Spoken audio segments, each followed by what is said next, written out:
Moi, je suis le chemin, la vérité et la vie, dit le Seigneur. Personne ne va vers le Père sans passer par moi.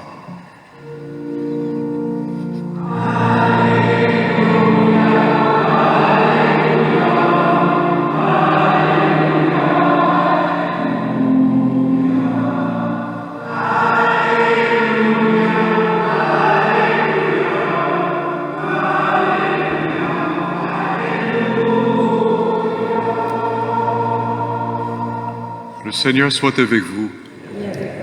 Évangile de Jésus-Christ selon saint Luc.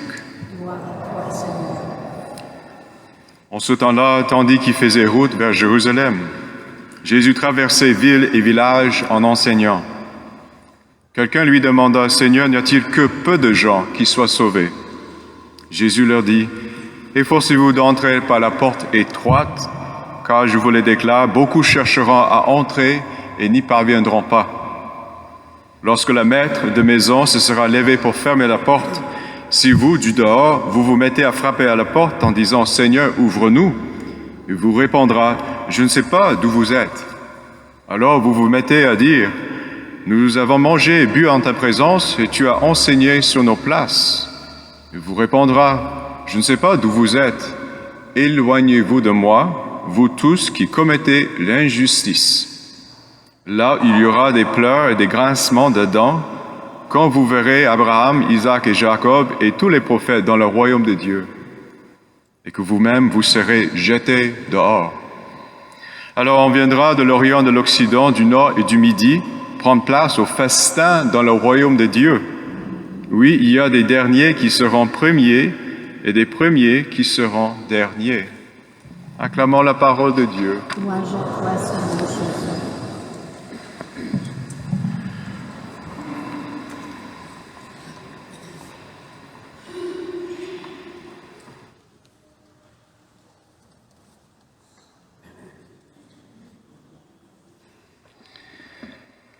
Qui sont ces derniers qui seront les premiers et les premiers qui seront les derniers?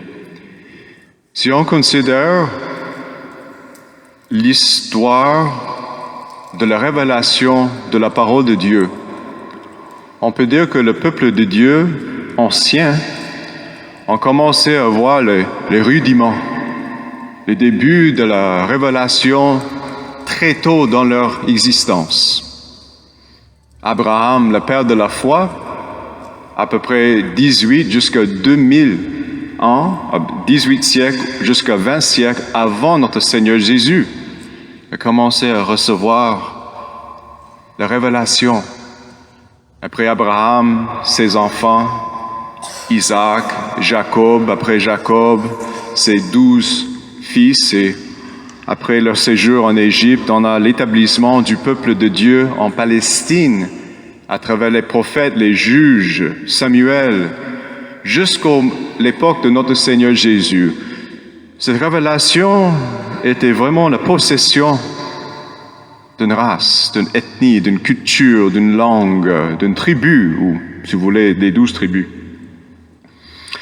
Mais le prophète Isaïe, il explique qu'il arrivera à un moment donné que toutes les nations, toutes les langues, toutes les cultures vont venir à la montagne sainte.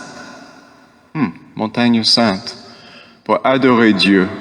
Et parmi ces nouveaux arrivants, Dieu choisira ses prêtres et ses lévites. Alors, comprenons cela. Nous sommes ces derniers arrivants. Nous sommes très tard dans l'histoire ces gens-là qui ont entendu la parole de Dieu, mais nous avons le privilège. Nous avons le privilège d'être ce que saint Pierre explique, le sacerdoce royal.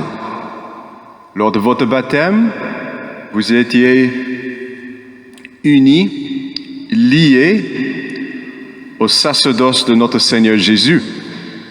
Et c'est pourquoi les activités de prière, de l'offrande, de repentir et de pétition, tout ce qu'il y a dans l'activité sacerdotale, dans l'Ancien Testament, vous y participez d'une manière personnelle parce que vous avez reçu une partie de ce sacerdoce de Jésus-Christ.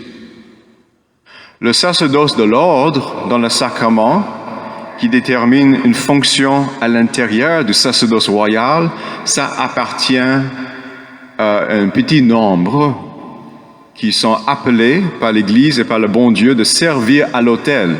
Donc ça, c'est une petite distinction. Ça, c'est le sacerdoce au sens limité, mais vous êtes, comme Saint Pierre explique, du sacerdoce royal au sens large, parce que vous êtes un peuple sanctifié et consacré à Dieu. Comment vous avez été consacré par Dieu? Je vous ai déjà dit par votre baptême, mais aussi parce que vous avez reçu la révélation de Dieu. Vous avez reçu la parole de Dieu entièrement, dans sa universalité, dans son intégrité. Donc, ce qui était voilé auparavant dans l'Ancien Testament était dévoilé, était révélé. Vous êtes le peuple de l'Apocalypse. Révélation. Et c'est pourquoi vous avez la totalité de la foi et de la parole de Dieu. Et si vous avez la totalité de la révélation, il ne faut jamais découper la parole de Dieu. Il ne faut jamais restreindre ou limiter la parole de Dieu. Si vous faites cela, c'est dangereux. Et en fait, c'est de perdre la foi.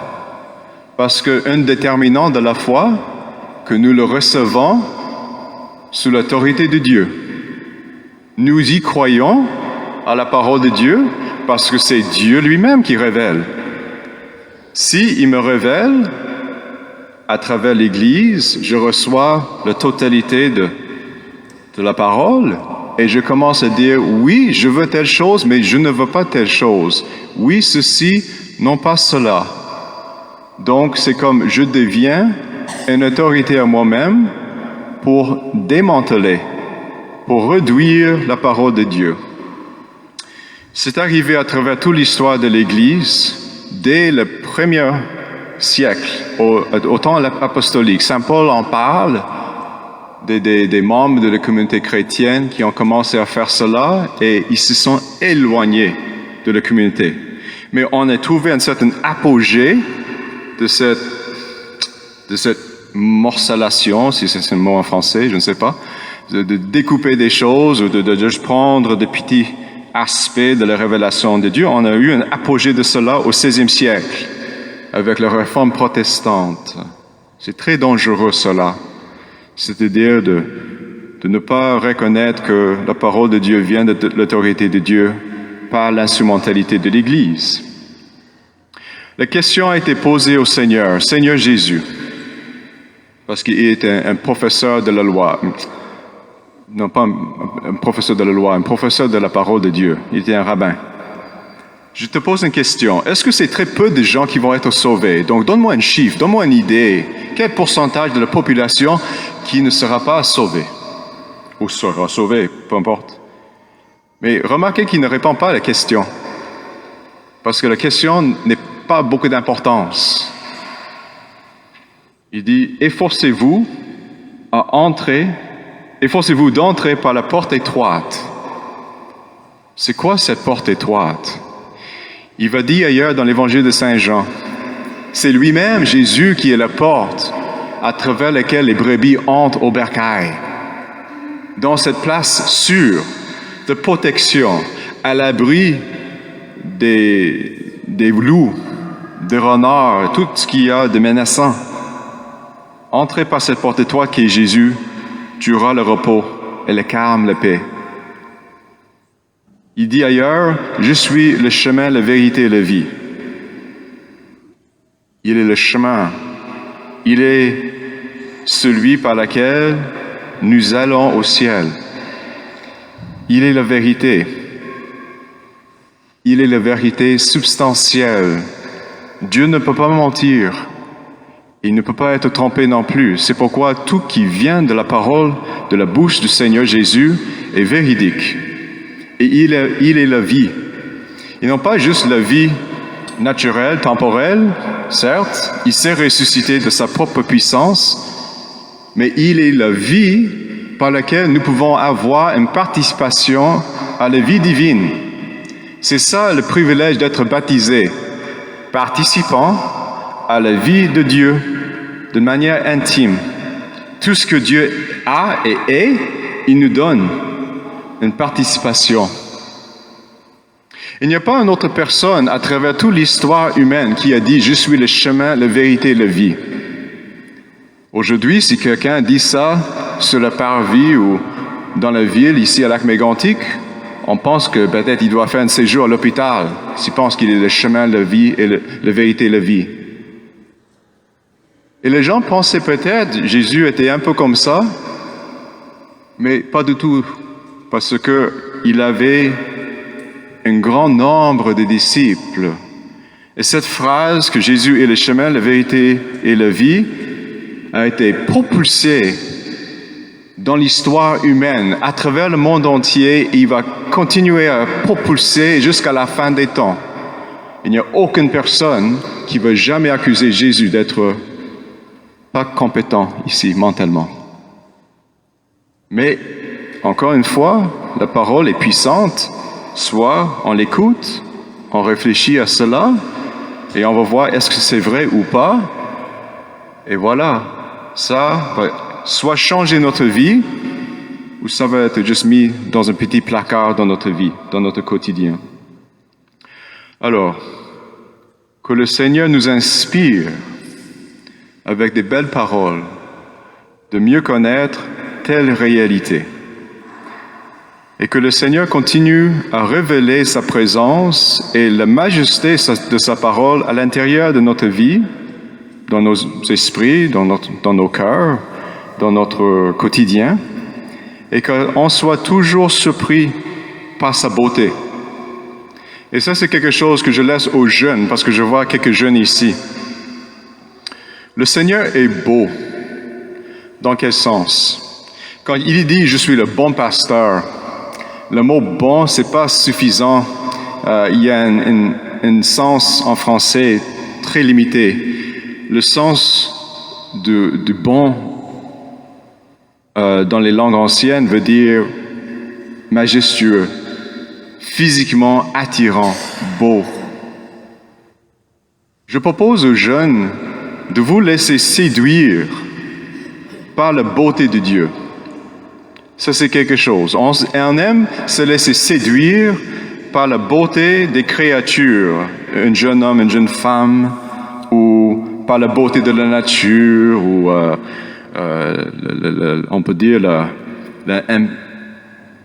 beauté de la technologie ou des créatures, toutes sortes de choses, mais pense à vous laisser séduire par la beauté de Dieu. Parce que cette beauté ne déçoit jamais. OK? Il n'y aura pas un moment que ça va commencer à diminuer, que ça va commencer à être moins intéressant. Laissons séduire par la beauté de Dieu, c'est de grandir dans la joie et d'être accompagné par sa présence et sa vie tout au long de nos jours. Ça devient une grande aventure qui va aboutir où? On ne sait jamais sur ce terre, mais je vous dis, ça aboutit au ciel. Que le Seigneur accompagne surtout nos jeunes, nos moins jeunes, parce que je sais que vous avez été séduits par la beauté de Dieu à un moment donné dans votre vie et qu'il vous continue à vous remplir et aussi à vous combler. Amen.